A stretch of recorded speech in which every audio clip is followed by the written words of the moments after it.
guys, I'm Saul Lara and I'm a champion Saul. Today we're at Low Park and here we have the press conference with Riot Esports where they will be sharing the latest updates. We will meet the top 4 performing teams who are fighting for the title of champions of this season. We will also see the artists who will be performing at the opening ceremony, Mark Tuan and Kiss of Life. It's gonna be very interesting. Let's go!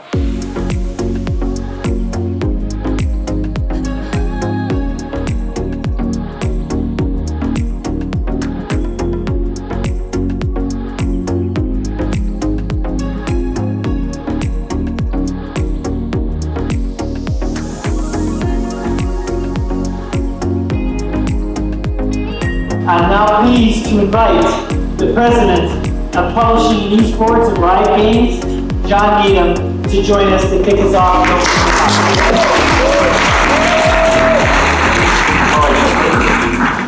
Here are the main points of the presentation from Riot Games. China has been a big success this year, especially in terms of viewership.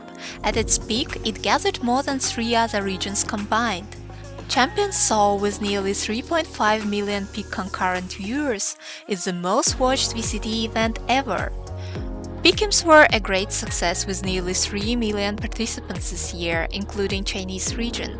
If you were ever curious, one person actually guessed the outcome of groups A, B, C perfectly, but no one got all 4 groups right.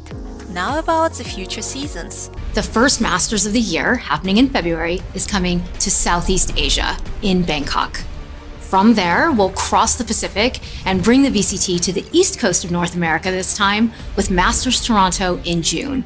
And last but not least, we're thrilled to share that we'll close out the season in the City of Lights with Champions Paris. Looking further into the future, 2026, we'll bring Champions to China, and in 2027, back to the Americas. The season itself will be extended till October. Instead of 11 teams, we will have 12 teams in Tier 1 leagues next year. Best 4 teams from each region will qualify for champions, 2 best teams in Stage 2, and 2 more teams with the most championship points. Here are also the replies to some of the most interesting questions at the press conference. That's definitely something that we're thinking about.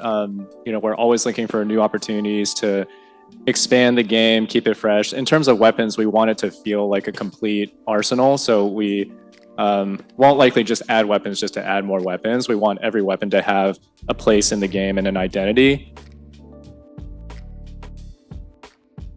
It's a very complex space. So obviously player behavior and having a good match is something that we care a lot about. We want players to feel like whenever they hit play, they're going to get a good match, a good, fair, experience.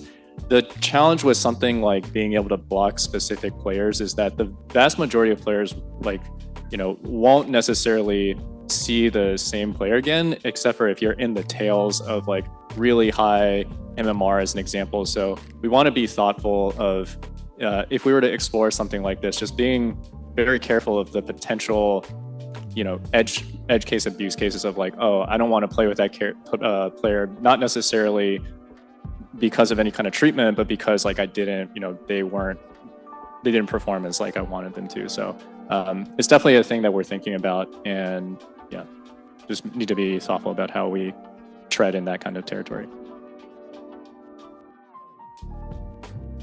We have not really talked about mobile very much. And every time I get asked a question about mobile, I say, yeah, we're thinking about it or we're working on it, but then we got the license. And so I think it's pretty safe to confirm that we're working on Valorant Mobile and it's in development right now. What I can say is that we did a play test a few weeks ago and I think it's actually coming out pretty incredible. It is not ready to launch. We don't have a launch date yet.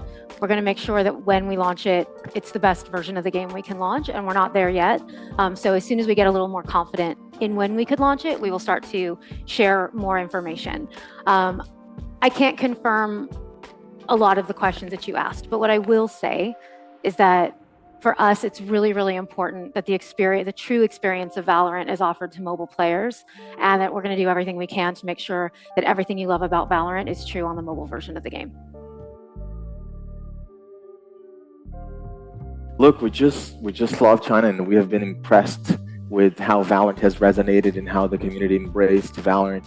Anna and I visited Shanghai at the beginning of the year for the beginning of VCT China, and we just felt like Valorant now has a home at VCT Xi'an, a beautiful studio, and then we brought Masters to Shanghai, and we could see just how incredible the community was. Again, we mentioned how we sold out that beautiful arena, and we could see, how vibrant everything was around the city with all of our activations. So we were just very inspired. It's very, I think, fundamental to us to travel with our events all over the world instead of just repeating the same locations over and over again where we know we have an audience, right? Like, we make a very intentional choice to travel the world, and we want to come back to China. It's as simple as that. We were impressed and hope to be able to do more events in China. We definitely have. Look, we have a lot of things go into consideration when we select a city to host our events. Of course, the size of the community is one of them. We look at a number of other things like logistics and venue availability and visa. So there's a lot that goes into consideration, but we absolutely love Latin America.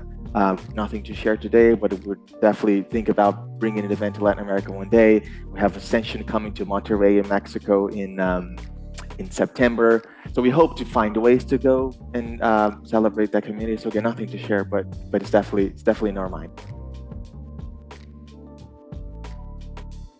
Yeah, I mean, we're always looking for opportunities for our teams to participate in different types of events, to prop up different kinds of competitions around our esports, like the Olympics or the Asian Games. I think this year with the EWC, I would say it was pretty successful what they did. The teams had a great experience in the competition this year, made a little money, which is good. And we'll see what happens in the future. We are actively discussing with them what the future is, whether we should include Valorant or not, or other games that Riot has. And we don't have anything to announce right now, but you'll hear pretty soon what we're going to do in the future with that. I think it's just early, right? We want to give the sport some time to develop and the stories to come out organically, but we definitely want to celebrate players and their achievements. So we're going to test some things out. I don't think we have announced this yet, so this is going to be firsthand information. We're going to have an MVP award at the end of Champions Grand Finals. We're doing that for the first time to, again, celebrate not only the winning team, but the players who were a highlight. So you would definitely see us experimenting with things like that. Are we ever going to create a Hall of Fame? Eventually, probably. I think as time goes by, I think it's definitely something we would think about. Very excited to hear about it. Thank you. Thank you. We've also met the artists who will be performing this Champions Anthem at the opening ceremony, Mark Tuan and Kiss of Life. I personally loved Mark's perspective on how well this song reflects the player's experience. I think for me, it's just because Valorant has a very big learning curve to it with all the heroes and all the different skills. And so I think it could be very daunting at first, and you're not gonna learn everything right away. And so you gotta work harder, and you just gotta overcome and just put in the time and hours to learning the game. And so I think that's how Superpower kind of resonates with Valorant. Now, what we really want to know, who's your favorite agent? For me, I like quick mobility, so definitely Jet. I like playing Jet and Chamber. Yeah. Oh, I was gonna say Jet too. Just because she's also Korean, and she's quick. Her mobility is super good, and I'm quick myself too. So also Korean, so I felt like a connection to her.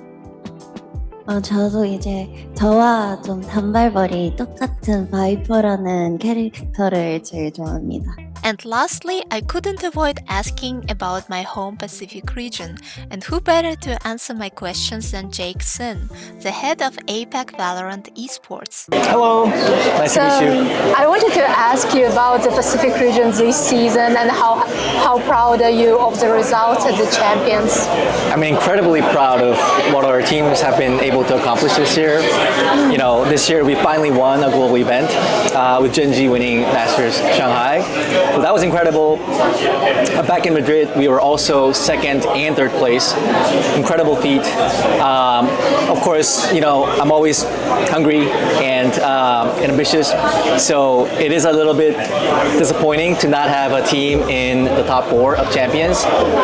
But I think DRX really outperformed expectations, and what they achieved with such a new and young roster is also something to be proud of. So overall, really happy with Pacific team's performances, and very proud, very proud.